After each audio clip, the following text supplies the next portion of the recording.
Sa i përket bugjeve ne kemi problematikat shumëta, kemi problematika me korrupsionin, kemi problematika me futjen e sendeve të paligjshme, kemi problematika për transferimet, sepse ne kemi një të dënuar VIP që sot e ke në njërin burg, nesër i prishin balancat, lëvizin në burgun tjetër, ndërkohë të dënuarit apo të paraburgosurit e thjesht, t'i bien tavanit apo ku di unë kokës për muri, nuk i lëviz njeri. Kështu që unë mendoj duhet të ndalemi më shumë tek ato problematikat tjera, se sta te godinat, se mendoj që godina është e gjitha vullnet politik dhe nuk ka të bëj as me drejtorin, fillon në nivel ministri e lartë. Pastaj, keni parasysh që qeveria ka dashur të marrë edhe të dënuarit e Britanisë Madhe.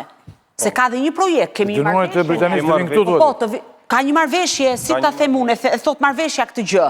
Pra, qindrat të burgosur shqiptarë në Britaninë e Madhe duhet vinë këtu. Pra, nga njëra anë thuhet që buxhet janë degraduara, korrupsioni është galopant, problematika të tjera mos ta bëjmë histori roz se nuk dua të futem në atë debat komplet banal. Shkojmë më pas tek pjesa që do marrim edhe ca nga jashtë dhe këtu pastaj flitet për standarde. Kështu që mua më duket e gjitha hipokrizi. Hajde bëjmë zhurmë për një gjë që s'do ndryshojë asgjë. Vetëm kush është i rëndësishëm këtu dhe me mik kalon te burgu i Durrësit. Po pse e vën diskutim ti këtë pjesë tani se është një gjë që s'ka, është pyetje. Ta di popullata se ti dhe unë. Ne flasim për popullatën tani, nuk flasim që është atje. Mjafton të shikosh listën e emrave për ta kuptuar. Drejtorin e burgut.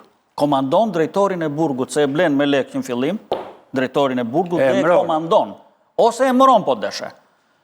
Dhe mos flasim pastaj se si a i merë një dhomë, e restauron, e pajisi do qefja ti, ajo rihapur gjatë gjithë kohës, bën festa me shokët atje, kërcet kokaina vu, kërcet druri, e rrahin njeri tjetrin, e gjenden 35 thika me një kontrol, e tjera.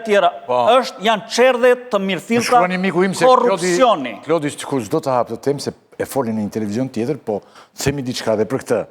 Një miku im më shkruan që një i burgosur me bë takim special me gruan është 3.000 euro, me dashnore 7.000, se folet ty që vini shumë dashnore. E shumë shifrat të shtyra. I ka shtuar këtë thua? Jo. Të themun sa shifrat sakta?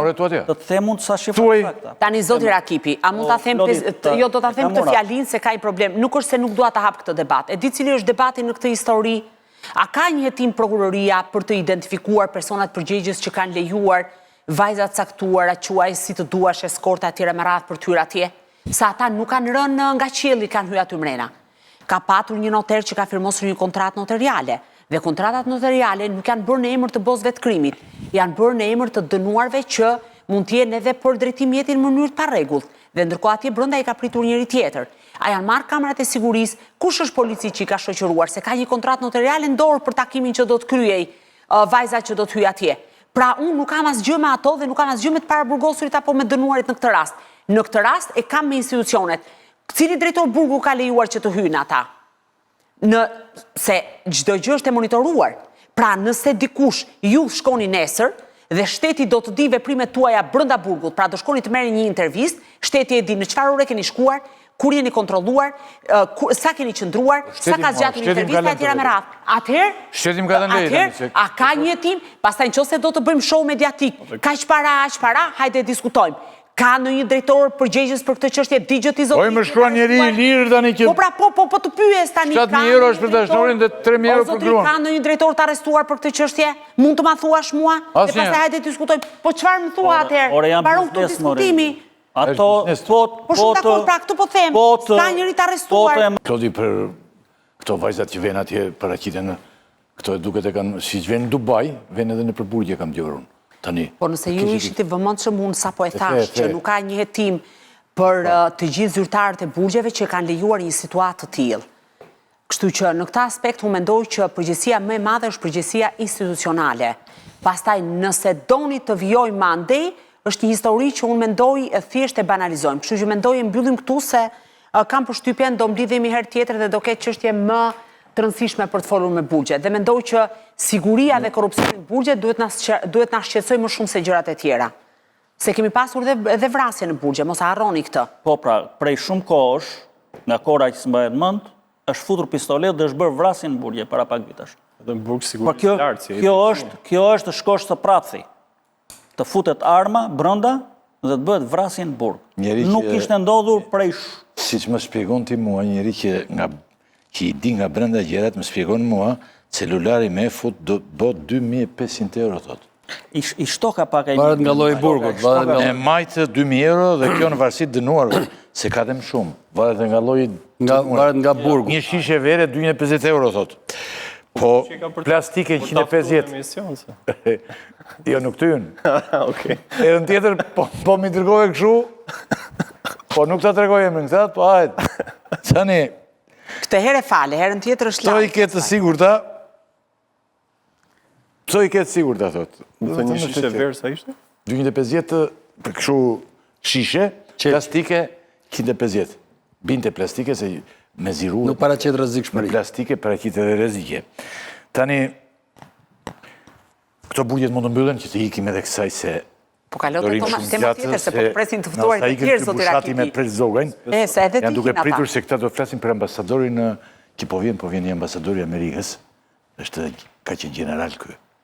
Për të parë vjen iku Mariza, them gjithmonë nga me Mariza Linën, Jurikini.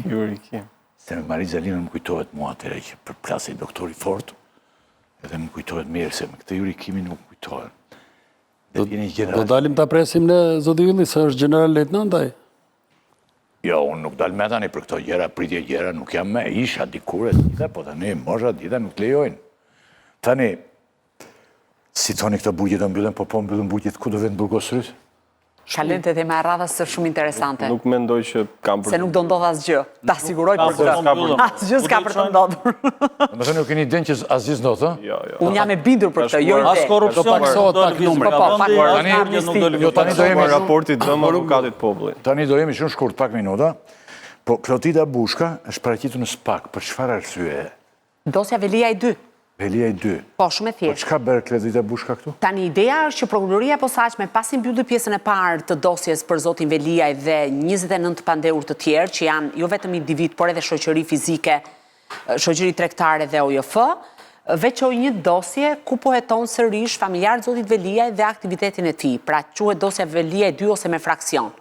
Dhe në kuadër të atij hetimi, ku në qendër është kompania Google Arbër Veliajt, vllai të kryetarit të bashkisë, janë pyetur njësër personazh dhe ditën e sotme për afro 2 orë ka dhënë dhe shpjegime ish deputete e Partisë Socialiste zonja Klotilda Bushka. Duhet kemi parasysh që Klotilda Bushka është e pandehur në dosjen Velia 1 dhe pritet të shpallet pretenca. Është e pandehur në dosjen Velia 1 dhe paraqitet edhe në dosjen Velia 2. Vetëm me një fjali që të kuptojmë. Jo, me disa fjalime. Atëherë te dosja Velia 1 pretendohet nga ana e SPAK që ajo ka intimiduar njërën nga dëshmitaret duke i kërkuar që të mos dëshmoj kundër Erion Veliajt në SPAK dhe bashortes të tij ajo Lazoca, dhe ndërkohë i kanë hequr telefonin dhe i kanë dhënë një telefon të ri me qëllim që të mos qyre nga ana e SPAK.